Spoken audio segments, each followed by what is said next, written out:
but out of all the lives that are happening, do you guys also feel that the traditionally established organizations that have a huge following have been rather silent in putting together online festivals, but it's been newer pages and newer handles that have kind of mooted this idea or spearheaded this live kind of online festivals totally that are happening everywhere now?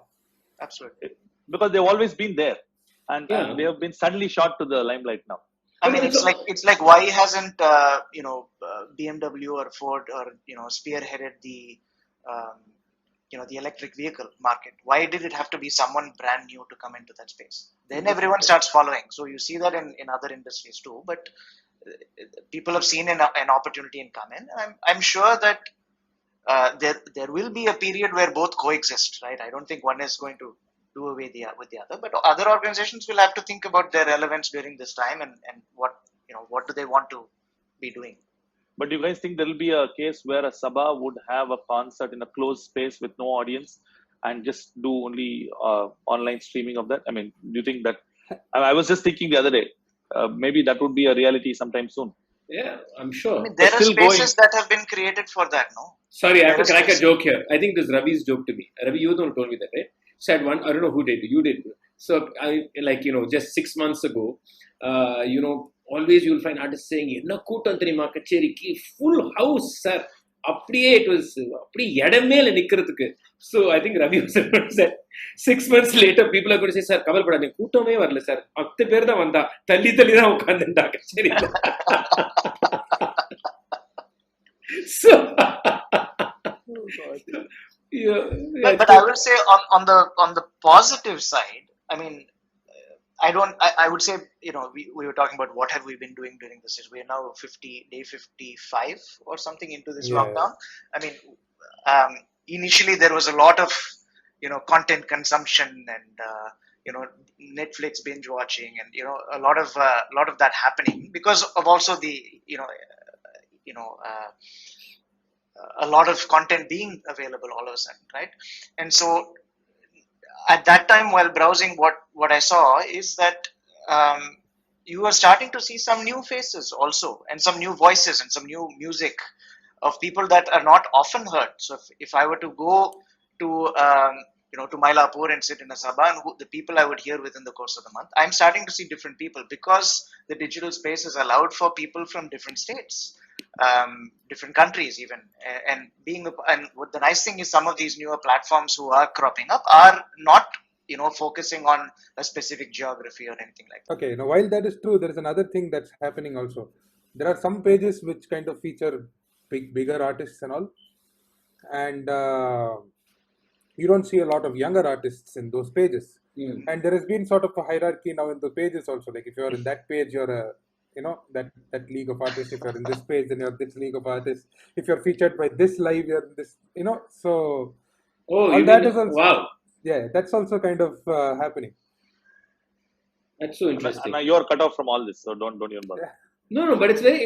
I mean, for me, it's been the same thing is happening online also. So I'm saying it's very interesting. That's what I meant when I said human behavior doesn't really change, right? So we do the same things everywhere. I mean, if you look at, for example, if you look at the Sabha structures in India, are not different from the Sabha structures in the United States of America. The Carnatic music festivals in India are not different, So, I mean, we within communities and within groups, we tend to replicate the same things here and there because it's convenient, it's comfortable, it's secure, we feel protected, and so many other things, right?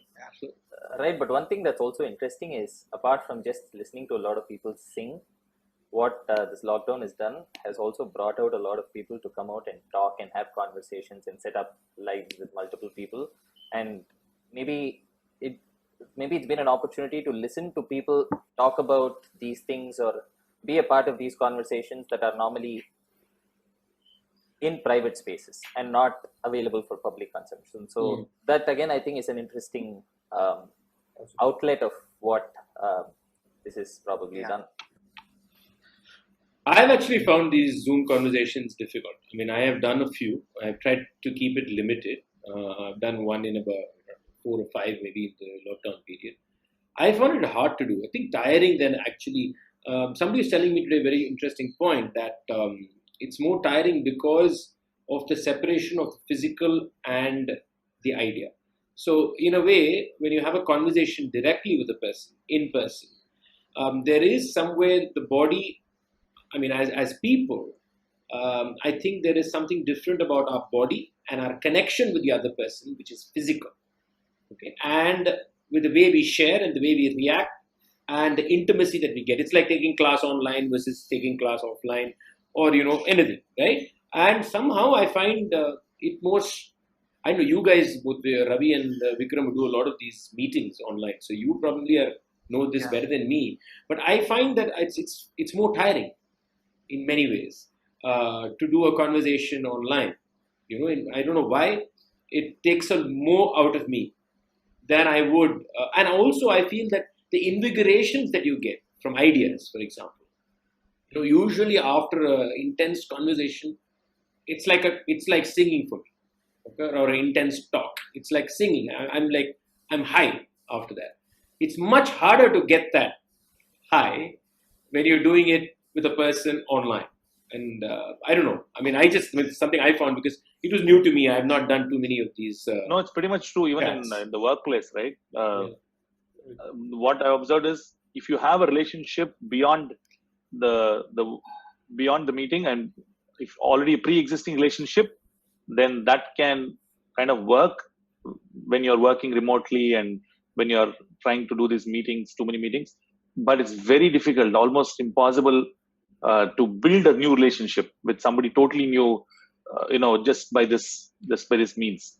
So I think that's in line with what even some of you folks were saying, right? That is already when they're singing, there is a certain, but will it make a difference for somebody who's going to come in new? Correct. I think that only time can say, because this is just going to evolve into something different altogether. I just wanted to ask a question about the lives that are happening, like so everyone is doing a lot of these right now, but I've just kind of been wondering, like, when is the time that the people that are organizing these, when is the time that they have the responsibility to also like start paying artists to be doing this? Because I think that's important, because they are also kind of gaining a big following on their pages, on their social media, because of artists. So I think there is somewhat of a responsibility on their part. I mean, but again, see, first of all, I've said this in many of my other conversations, interviews, that when we talk about the digital space, we are only talking about those who have the privilege to access the digital space. Okay, and I like to say that again here.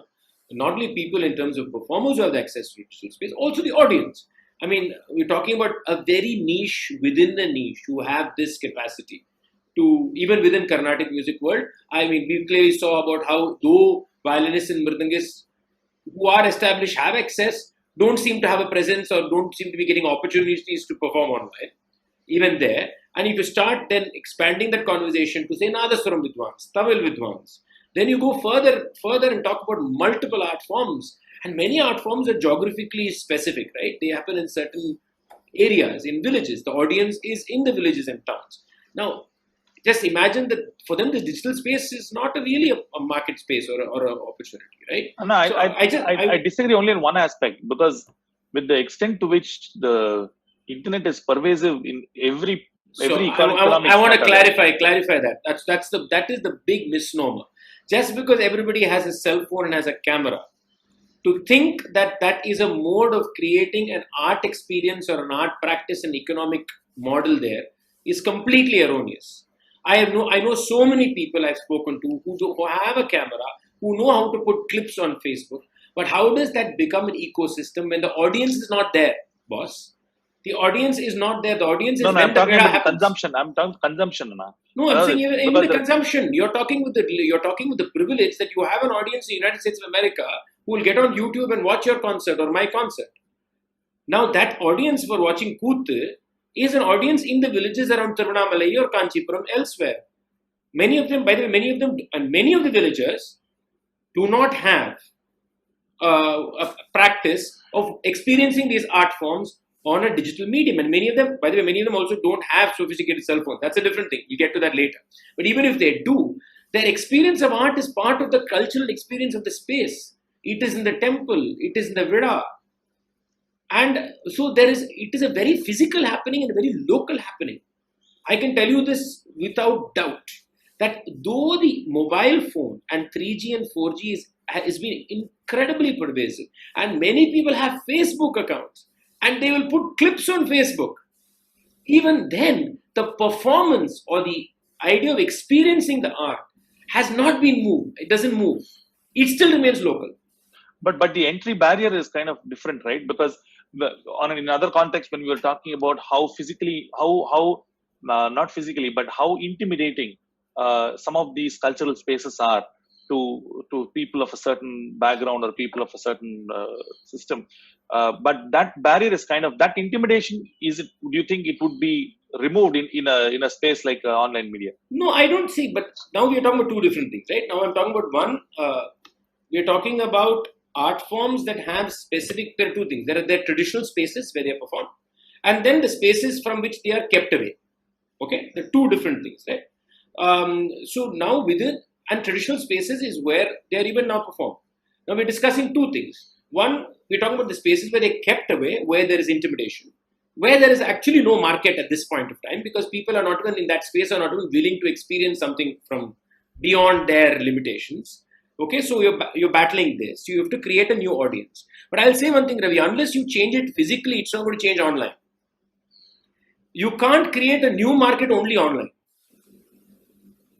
You have to create the market through behavioral change and through cultural change in the physical space. Then the reflection of that is seen how they do Google searches or what are they looking for on YouTube. Then you create it.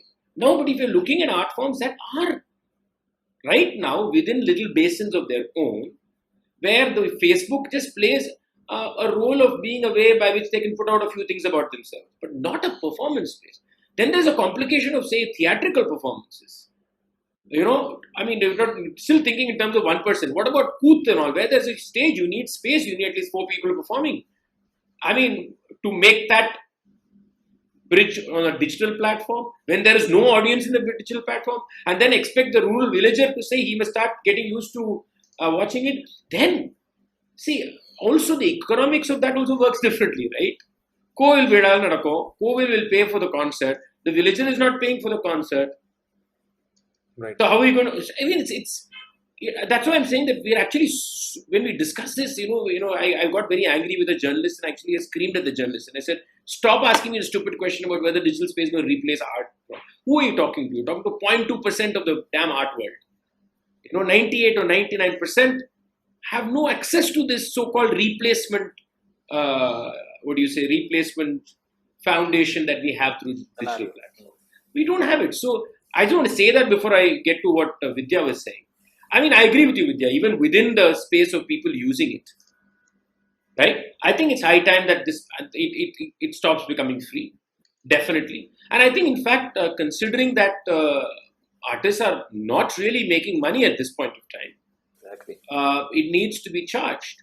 And this is where I think that there's another point that we have to talk about, which the internet space was unwilling to speak about, was the notion of copyright. Okay, and it was considered almost an evil word to use in the idea of the freedom of the internet.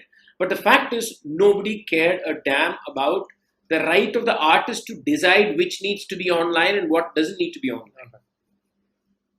Okay, so I think we never spoke. I spoke about it for some time, and then I gave up because technology was moving so fast. I mean, it's just tiring. Now, even now, if somebody just uploads something, they can of course say it's for educational purposes and not for commercial purposes, and I can't argue it. But the point is, I have a right to, or you have a right, or any artist has a right to say, look, I don't want this in public domain. But today we can't even have that discussion, right? And now, so that's why if you see the audio industry is pretty much dead. And let's remember the niche. If you're a mega industry like Bollywood or rock and roll, then the numbers kind of make up for it. But if you're a niche industry, and let's remember that 99% of the art world are all multiple niches. multiple niches or at different positions in social economic strata. Yeah, that's a source of income that's not available to Zero. It's gone. I mean, I remember the 90s when we used to do cut CDs and cassettes. Okay. Yeah. I remember when we used to do, and by the way, that was an important source of income. Absolutely. Forget about me, for co-musicians, for mridangam artists, ghattam artists, having those 2 recordings a month was a decent source of income. Today, it's shut off.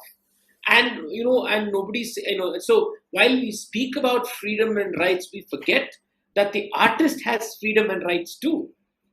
And I'm sorry, I'll just finish with it. I'm saying that it's not a question of monetization. It's also a question of saying that this is a creative output. And I must have the right to say, can this be shared? Can this be shared for free? Can this be shared for money? I mean, at least the collective people must have. But now what has happened is, because it's gone unquestioned, it's spilling over everywhere. And that's what you're saying, Vidhya, and what you're saying, that it is taken for granted. And of course, I think this whole Indian notion that artists should always be in penury. Artists cannot have a comfortable life. If you have a comfortable life, don't talk about it. Right? Somehow we have this notion that if you're commercially done well, if you made money, then your art is of a lower taram. Okay? If you're a person who didn't do well, who struggled, preferably unknown, then your music automatically becomes of a greater value. All this is just nonsensical stuff. Okay, and I mean, we have to also address these kind of micro issues that we have within, our own art worlds. Yeah, no, but this also comes with ease of access, right? I mean, at that point in time, people in 90s or 80s maybe, people didn't have the ways to just, click a button and record, or record at home, or, do something like that. Now everybody can do that. Actually, even coming from the economic point of view of all these live videos, just to play devil's advocate, there can be an argument from that side which says, what, I'm also not spending any money, or I'm not making any money off of this. I'm just taking my cell phone, I have a page, and I'm telling you to go live from that page. If you want to go, you please go. If you want money, you please don't go. No, I in fact think that responsibility needs to be with the artist. Not just now, even post this pandemic, if suppose live concerts begin again, I think every artist needs to think, does it make sense for me to sing 11 months of free concerts and suddenly expect people to pay for my concerts during the 1 month in December? For the people who are in Chennai, whom we expect to come and listen to us during the season, what motivation might they have to go and listen to so many ticketed concerts when the same artists are singing for free, irrespective of whether they're senior artists or younger artists or upcoming artists throughout the year, where the concerts are available for free. So I think artists also need to be responsible and think about initiating that change in the mindset of people. Right. To have to pay to receive for the arts, even if it's 20 rupees. If the artist says, I will sing a concert, I don't want the ticket proceeds, we can put that into a fund. But anybody who's coming to listen have to pay 10 rupees or 20 rupees or 50 rupees or whatever. That automatically then begins to shift something in the mind of the listeners, where they know that if they have to come and listen to a concert, they need to open their wallet. Which if we had done that over the, say, last 2 or 5 years, then monetizing what we are doing online might have been a lot more easier than now having to have this conversation and think about creative ways by which we can monetize the content that we are putting. Yeah, so this is what Anna was also saying the other day, right? I mean, what are the questions that we need to ask ourselves, that we should have done before this entire situation has come up, that we can actually have a stable economic situation going on for all artists now, even though we are sitting at homes and doing lives and doing kacheris for free and all that. Yeah.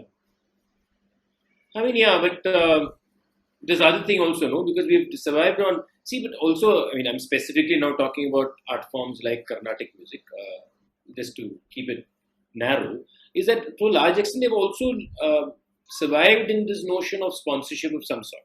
So it's either the king who is sponsoring, or the zamindar is sponsoring, or the government is sponsoring, or a corporate is sponsoring, right? So to a large extent also this whole notion of ticket, even though the sabas came in, even those tickets were brought in, it was more a subsidized thing, isn't it? I mean, absolutely. I mean, it is a very subsidized thing. So bulk of the money is actually still coming from somebody who is... Some patron. So this whole Yeah, and I think this is where it's important to look at, even places in Europe and other places. It's important that the state plays a very important role in these issues, because if you look at many of how even museums, if you look at local traditions, if you look at what happens in many parts in Europe, you'll find the local city, the district, they have funds to take care of artists and art forms within that location. So that there is a certain system by which you recognize that art and artists and art forms are essential for community and for the country and for the place. Somehow in our culture, we've never done that, right? It is somehow, it is just survived by itself, struggling and prodded along. If you are more privileged, it's survived better. If you are more marginalized, then it has sometimes died or sometimes just struggled. And then we say, oh, we lost this art form, we've lost so many art forms, and we say it usually after it's all done and dusted, you can't do much. So I think that also needs to change. The way we, if you look at whether the state or the center of this central governments of this country, right through our democratic history, have seriously not engaged with creating a system by which we think art and artists are important people in the economic structure of the country. Yeah. That's a very important, the economic structure of the country, and therefore they contribute. The problem is you can't really value what your contribution is. You can always say artists are dispensable. What is a musician's contribution? You can't put a number to it. You can't say I created so many jobs. You can't say I gave so much to the GDP. Because that is not possible, and it's not an industry. It's very easy because of this abstractness of value. How do you value this? So there has to be an ethical way of valuing art and artists, because that's what actually, in a way, art is a very unusual thing, right? It contributes to every other tactile and physical industry without actually telling you that. So that it's kind of an emotional contribution to society that is so economic, because unless you're emotionally and community-wise, your well-being is taken care of, you're not going to contribute. And that's the kind of transference we need, I think. And we've been battling that, right? Even with some of the initiatives we've been working on, looking to raise funds for, I know with Swanabhava, for example, when we meet sponsors, we take a stance that we are not, going to put banners up of, right? And we've actually therefore had to,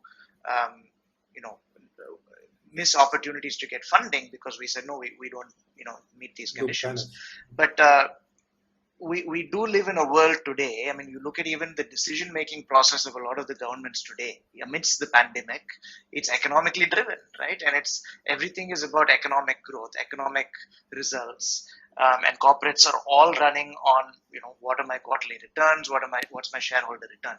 So in that context, and by the way, it's not just that is the current context, that is the current context amidst which education is happening, and a new generation of people, youngsters, are being conditioned to become a part of that, right? So there is that mindset is going to traverse quite a bit.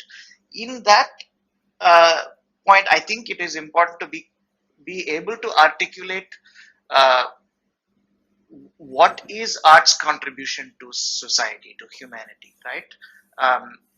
And I know, Anna, you've written about that. I've tried to. This is something I've been grappling with of late, trying to understand that for myself. How would you articulate that? How would you say, yeah, this is why art is not, optional. It's actually integral to the fabric of society. In fact, I just wrote a piece recently, pretty much addressing that issue. So I think, first of all, we have to then, this is a very serious question in the sense, because we discuss community, for example, with great ease. We discuss cross-community communication. We talk about creating environments by which there's conversations. And all this we believe and we've come to understand and accept are important ways of well-being, creating well-being, which all automatically translate to economic well-being. Because the moment you create an environment where people are willing to listen, talk to each other, go beyond their own limitations and their own, baggage, then you create, this is like a corporate office. You do this in your corporate office. That's what you try to build. It's the same idea. The moment you can do that, then you can create a healthy atmosphere where where ideas happen. Ultimately, when ideas happen, growth happens.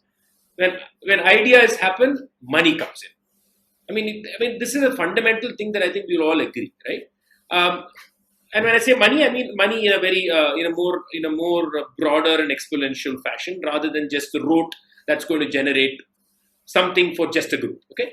Now, if you just extend this idea on what creates community, what creates identity, what can allow you to create these conversations, then the one great gift humankind has given ourselves are arts, are the arts. Not just music or dance or theater or everything. Because I think what they do, the way they move you, and the way they can make you both be reflective, responsive, and understand in a way that no logic will make you understand. Nothing else can do. Yeah. And this is something we all know. We all know this. It's not this is not rocket science, what I'm saying. There are enough examples in history to reiterate this, whether it is the songs that have created revolution or the poetry that has changed the way a country is. What did Bob Dylan do? Take an example of somebody, Dylan's words were so powerful for a whole generation of people in the States, right? Marvelous. I'm just saying, that's poetry and music. And so, when we know that, therefore the role of music and art is exactly that, is to make sure that we can create a society which starts exchanging, which starts listening, which starts communicating.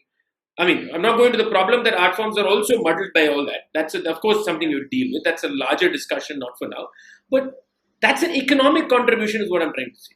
This is not just it's completely, it's a political, economic, social, philosophical contribution. And therefore, it's part of your GDP.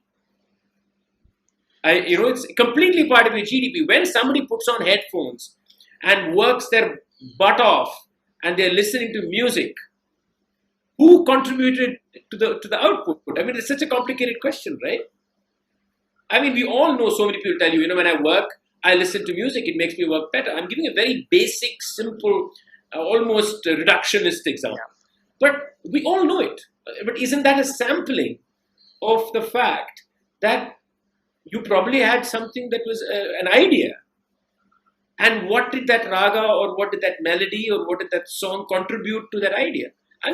That is why we have to change our mindset and think of it. That is why we need to, and that's why we need every village painting. You need every village having the dance that they dance.